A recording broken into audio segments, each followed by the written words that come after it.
Morning guys, welcome back to another video. Guys आज हम बात करने वाले हैं कॉलम स्ट्रक्चर के बारे में।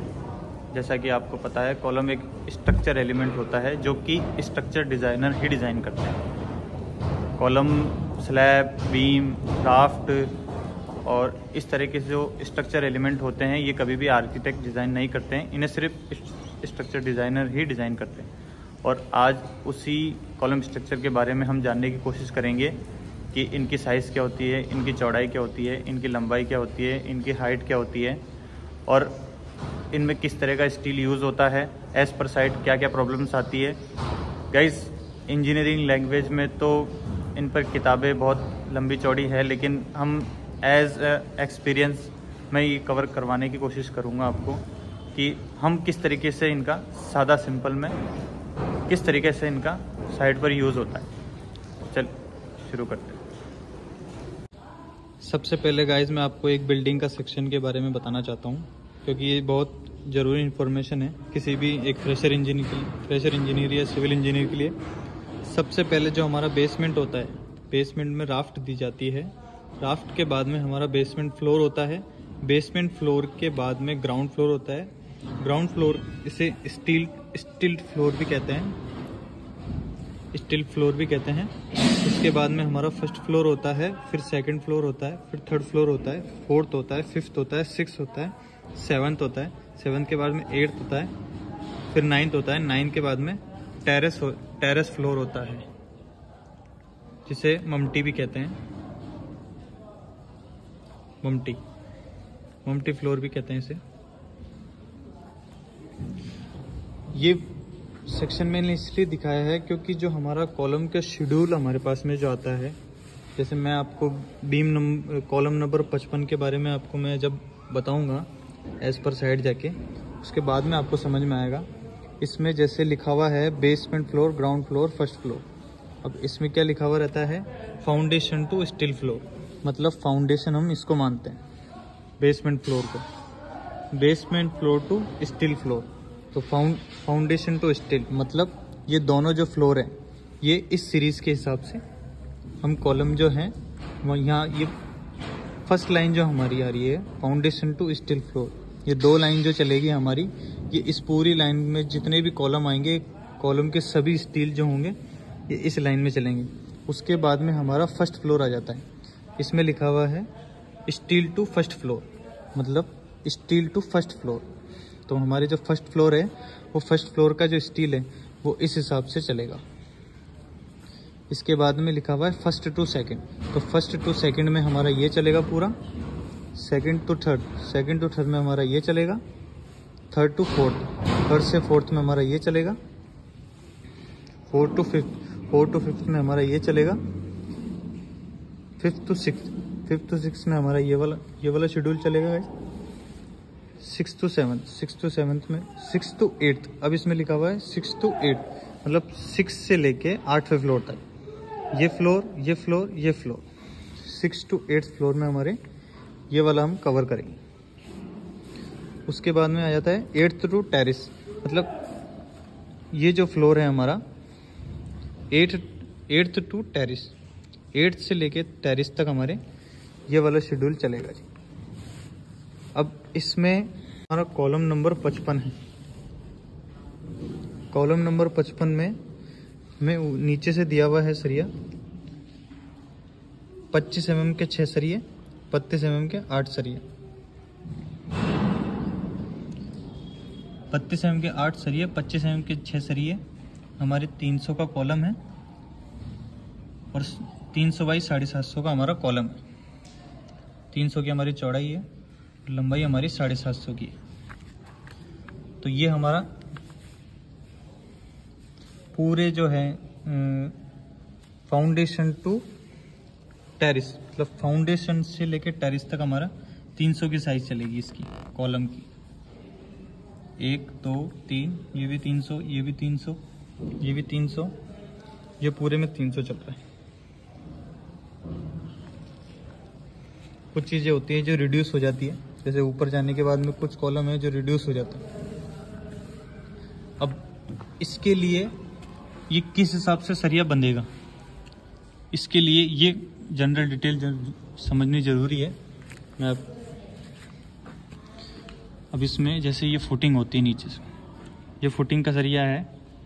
अब इसमें जो हमारा वर्टिकल सरिया हम खड़ा करते हैं, वर्टिकल सरिया हमारा 1 फुट 6 इंची, 1 फुट 6 इंची हमारा जो एल होता है वर्टिकल सरियों का वो आना चाहिए।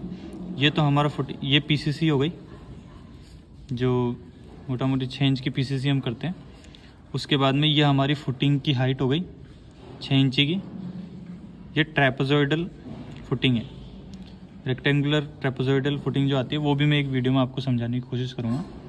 ये ट्रेपेजॉइडल फुटिंग है। ये वर्टिकल सरिया जो है एल 1 फुट 6 इंची का हमारा इसमें एल देना होता है।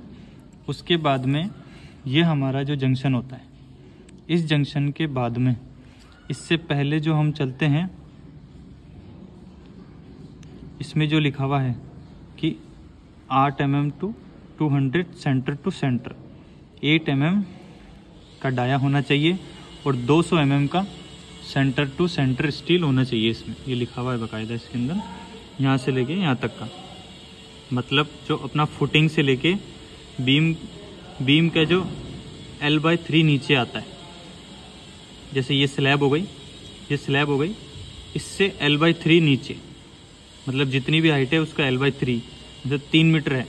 जैसे इसमें ये 3 मीटर की हाइट है, तो ये 3 मीटर की 1 मीटर नीचे लेने के बाद में फुटिंग से जो हमारा कॉलम बचेगा वो 2 मीटर बचेगा। तो इसमें 200 का सेंटर हमारा जो रिंग का रहेगा। उसके बाद में हम जैसे बीम पर आ जाते हैं, बीम के बाद में फिर हमारा स्लैब टू स्लैब चलता है। ये जैसे लिखा हुआ है बीम रेनफोर्समेंट, इसका मतलब ये स्लैब हो जाती है, और ये भी बीम रेनफोर्समेंट, इसका मतलब ये भी स्लैब हो जाती है। तो बीम से बीम तक का जो हमारा कॉलम चलता है वो H/4 के हिसाब से चलता है। मतलब अगर 3 मीटर की लेंथ है, जैसे मान के चलिए ये 3 मीटर की लेंथ, 3 में अगर हम 4 का भाग लगाएंगे,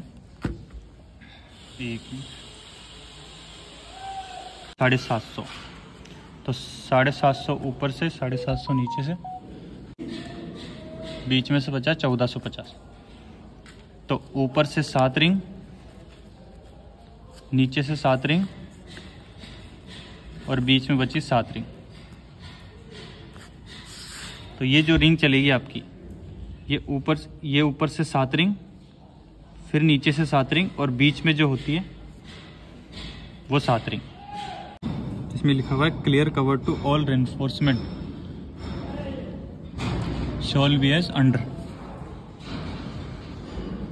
मतलब पर्टिकुलर ये जो आइटम होते हैं हमारे, slab, footing, retaining wall, column, beam, wall, bottom, top, side, ये हमारे अलग तरह के जो स्ट्रक्चर के अलग अलग फेस होते हैं। अब इसमें हमें सबसे पहले आता है स्लैब। स्लैब एक हॉरिजॉन्टल एलिमेंट होता है, हॉरिजॉन्टल स्ट्रक्चर होता है, जिसमें हमें बॉटम में 20 mm का कर्व ब्लॉक यूज़ करते हैं, टॉप में 15 mm का कर्व ब्लॉक यूज़ करते हैं। स्लैब में कोई साइड नहीं होती। उसके बाद में जो फाउंडेशन में फुटिंग होती है हमारी, फुटिंग में 50 mm का बॉटम में यूज़ करते हैं हम, टॉप में हम 50 mm का कर्व ब्लॉक यूज़ करते हैं और साइड में 50 mm का कर्व ब्लॉक यूज़ करते हैं। ये एक हॉरिजॉन्टल स्ट्रक्चर होता है। रिटेनिंग वॉल जो होती है हमारी, जो बड़े बड़े कंस्ट्रक्शन प्रोजेक्ट में रिटेनिंग वॉल यूज़ की जाती है, ये वर्टिकल स्ट्रक्चर होता है। इसमें टॉप में 25 mm का कर्व ब्लॉक यूज़ करते हैं।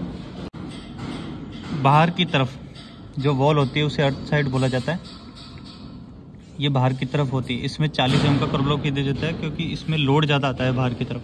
अंदर से इतना लोड नहीं आता, अंदर से इंटरनली लोड होता है, बट बाहर से ज़्यादा लोड होता है, इसलिए 40 mm का कर्व ब्लॉक यूज़ करते हैं। उसके बाद में हमारा जो कॉलम होते हैं, कॉलम भी एक वर्टिकल स्ट्रक्चर होता है। इसमें हम चारों साइड 40 mm का कर्व ब्लॉक यूज़ करते हैं, ये भी एक वर्टिकल स्ट्रक्चर है। बीम और लिंटल जो होते हैं ये हॉरिजॉन्टल स्ट्रक्चर होता है।